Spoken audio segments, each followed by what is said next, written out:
Let's start off with one of those stories that has made it to the front pages of various dailies that we're going to be sampling.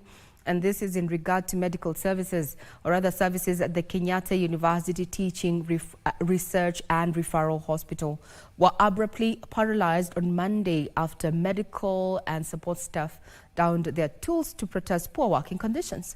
Led by union representatives from the Kenya Medical Practitioners, Pharmacists and Dentists Union and the Kenya National Union of Nurses, the workers staged a demonstration at the hospital demanding urgent intervention from the Ministry of Health. It is a strike that caught patients by surprise, with many left stranded without medical care. Alex Kirago says he had brought the mother for a chemotherapy session that was due on Monday, but to his dismay, there was nobody to offer the services. Alikuwa anakuja kufanyiwa kimo yake ya 5 kwa ajili ni mgonjwa wa kansa ya pilot, na tukakuja hapa asubuhi na mapema kitu saa 11 tulikuwa hapa tukitarajia ya kwamba mama yetu atachukuliwa. Hii bonda ambao wanapigana pande zote mbili wakae chini wasikizane, kwa sababu wakati wanapigana nyasi ndio huumia. Led by Dr. Vincent Oyengo of Kenya Medical Practitioners, Pharmacists and Dentists Union and Justin Kinoti for the Kenya National Union of Nurses. The workers decried a number of grievances which include long working hours, sexual harassment, lack of uniforms and risk allowances, and a waiver of medical bills for staff in critical care departments. We demand, we don't request, we demand the immediate resettlement of our medical cover. Further to do so will result in the withdrawal of our services. We further demand reimbursement for those who have incurred medical expenses during the period the cover was suspended. Yes. We say, yes, if the 3 demands are not met, yes, within 24 hours, it will be a total paralysis of the hospital services.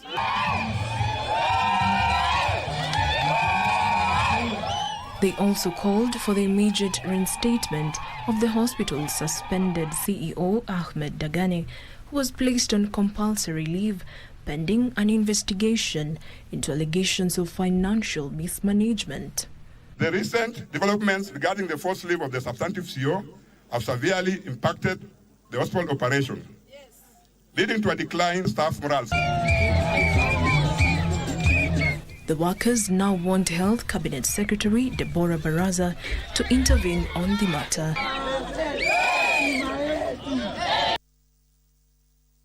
Sport check to find out the situation in that particular facility. Now, 5 people, including a pregnant woman and an infant, lost their lives and 4 others are nursing injuries after a wall collapse in KCC area, Miritini, Jomvu constituency, Mombasa County. According to the eyewitnesses, the tragedy occurred at around 2 p.m. on Monday after locals who had gathered for a funeral in the neighborhood sought shelter from the rain near the wall. Now, 4 people, including the pregnant woman and the infant, died on the spot, while a man succumbed to injuries while receiving treatment at a hospital. The locals said this is not the first time the wall, which belongs to a private company, has collapsed, with prior incident just weeks ago leaving several injured. They are now calling for the immediate demolition of the remaining section of the wall to prevent further loss of life.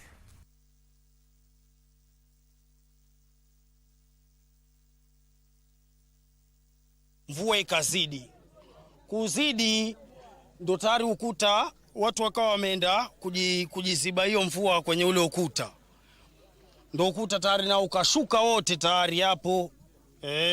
Mtoto amvunjika mkono mara 3 na huyo mama amvunjika sehemu za kiuno huku chini na kichwa, na kuna mvulana pia, na huyo jamaa mwingine amvunjika kabisa huku kwa kiuno nyuma. Wiki kama za kuhesabu ama miezi ya kuhesabu, hii ukuta hapa ndani iliumiza watu. Nadhani kuna watu mpaka saa hii wako hali mbaya, wako ICU. Kuna watu wamevunjika spinal cord, wengine wamevunjika meno, na mpaka saa hii county walikuja hapo waka access Kwa nini wasienge kuta wote nzima yote hii? Hii ni onyo kwa wale wote wenye wanaofanya ujenzi kama hizi bila kupata taratibu. Maana tunavyoona hapa ni kuna sehemu ziliongezwa tu juu. Now, family in Nyando, Kisumu County is in distress as they continue to search for their kin who was swept away by raging waters last night following heavy downpour in the region. The middle-aged man, identified as Ochieng Mark Oyo, was riding in a saloon car alongside his friend Stephen Onda when the accident occurred. Wycliffe Okech with the details. The family of Ochieng Makoyo has been camping at Nyaido Bridge in Nyando, Kisumu County since last night. It is here that the family believes their kin was swept away by the raging waters of River Nyaido. Ochieng and his friend Stephen Onda were heading home in a saloon car when the accident occurred at around 10 p.m. last night. Nilikutana na huyo rafiki yangu hapo awasi. Nikamwomba lift. Sasa tukaenda naye kufika hapo kwa mtoni. Alijaribu kupita lakini maji ilikuwa mingi. So nilisikia akisema, aliniambia tu hii gari imefloat, fungua mlango. Nikajaribu kufungua ikakataa. Tukaingia kwa maji. So mimi nilipitia driza. Stephen, who was lucky to escape from the vehicle, has since been treated and discharged from a nearby hospital. Meanwhile, the search for Ochieng Makoyo is still underway, even as his family stays hopeful of finding him alive. The boys have really struggled moving downwards, but they cannot get him. Tumetembea, hata kuna wengine bado wanatembea kilomita 13 kwenda kuangalia kama maji ilimbeba. Wanatembea kando ya hii daraja waone kama tutampata, lakini shida ni vifaa hawana. Hata saizi tunaomba kama Msalaba Mwekundu inaweza kuja na vifaa itusaidie, kwa sababu saizi venye tunaongea kuna maiti pia tumeona. The vehicle the two were traveling in has since been towed to Awasi police station. The locals are now calling for the expansion of the bridge for efficient water flow to avert similar incidents. This place is not going to be like this forever. We want a great change. Our children are going to die. Hii barabara ingekuwa imewekwa mara juu, tungekuwa na hii shida. Juu daraja iko juu, hapa hakuna barabara. Amid the short rains that are currently pounding the larger Lake Basin, locals have been urged to be cautious, especially when crossing water streams during this rainy season. Ningeomba kila mtu akue serious na maisha yake, wasikuwe tu anatembea tu ovyo ovyo. The parents should be very careful with their children, the movement of their children here and there. Now, the Ministry of Health is inviting members of the public to actually come down to participate in what we call public participation there. Seems that we have lost that public views proposed in the Digital Health Act 2023. Now, the State Department for Medical Services Principal Secretary Harry Kimtai says the ministry values the public feedback, reiterating the ministry's commitment to robust public participation. Now, according to the ministry, the proposed regulations aim to establish a comprehensive integrated health information system to streamline data collection, storage analysis and sharing while ensuring data security and patient privacy. But we'll work collectively with all the stakeholders, the public health facilities, private healthcare facilities, and the faith-based facilities to ensure that we troubleshoot and address all these concerns together. I think I can comfortably say that we are probably 60–70% of our rollout headed for better times in future. Because of your health data, that part. Now to business, the Republic of Tunisia is looking into establish companies in various sectors across Kenya. Tunisian ambassador to Kenya, Anwar Ben Youssef, says his country is planning to leverage Kenya's economic potentials to penetrate the East African market. Tunisian investors are planning to set up 15 companies in Kenya in the expansion strategies. The investors, who are on a 2-day visit in Mombasa to access the city's investment opportunities, said they are planning to leverage on Kenya's position as a regional economic hub. A lot of opportunities that are rife for businessmen both in Kenya and in Tunisia, and that is what led to a more strong and candid conversation between us and the Embassy of Tunisia. Tunisian ambassador to Kenya, Anwar Ben Youssef, says the companies will target different sectors of the Kenyan economy. Many companies came since 2019, the first forum we had in Nairobi, and we saw the figures are going up. On its part, Kenya plans to increase tea and coffee shipments to Tunisia. We are looking at not only basically the blue economy, but all industries per se, to be able to see the best practices that are there and try and implement that. Kenya has been seeking to increase its exports in the continent that amounted to 277 billion shillings in 2023 through access to new regional markets. The government is planning to use geospatial data to advise farmers on weather patterns. Head of Statistics Unit Data Director at the Ministry of Agriculture, Tom Dienya, says real-time weather information will assist in de-risking agriculture and protect farmers against losses occasioned by crop failure. Our reporter, Opicho Chemtai, with the details. The unpredictable weather patterns have seen farmers incur heavy losses due to failed crops. To mitigate against the adverse weather conditions, the government now says it will leverage on geospatial data for agricultural production. Can a youth come up with a tool, an innovation that can tap into this data, share with the farmers? If we give it to the counties, can we have a way of sharing this data with the farmers as soon as possible?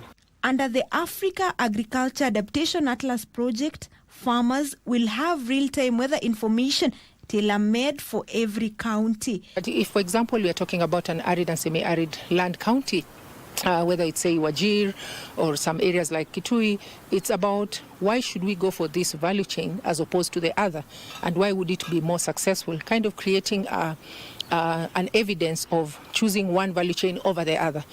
Geospatial data is earmarked to de-risk agriculture and assist farmers adequately plan for their farming calendars.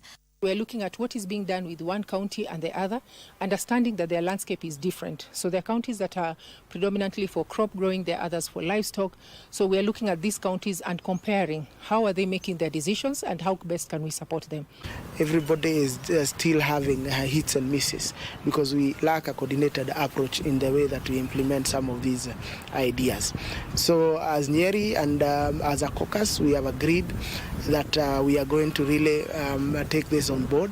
The data from satellites will also inform policy formulation, with farmers advised on what crops and animals to keep in a particular season to avert losses. The government needs to take lead so that now we can have one centralized system of data in agriculture for us to have a sustainable agriculture and also feed this country. The farmers will form part and parcel of the adaptation atlas input into the information and the data and the statistics that we'll be working with at county level.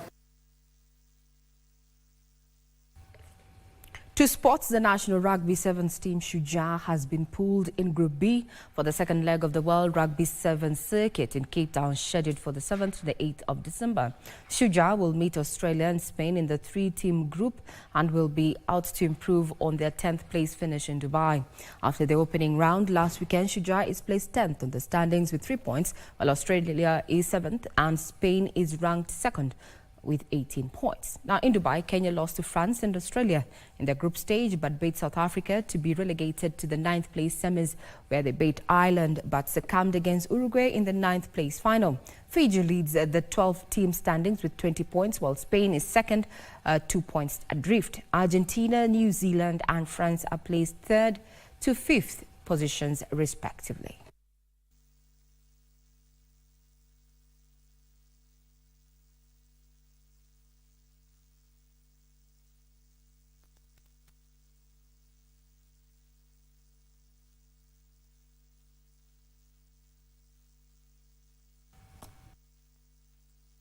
Now, 12-time champions Tusker FC recorded their third consecutive win to move to the third place in the Football Kenya Federation Premier League standings, 4 points off the leaders' pace.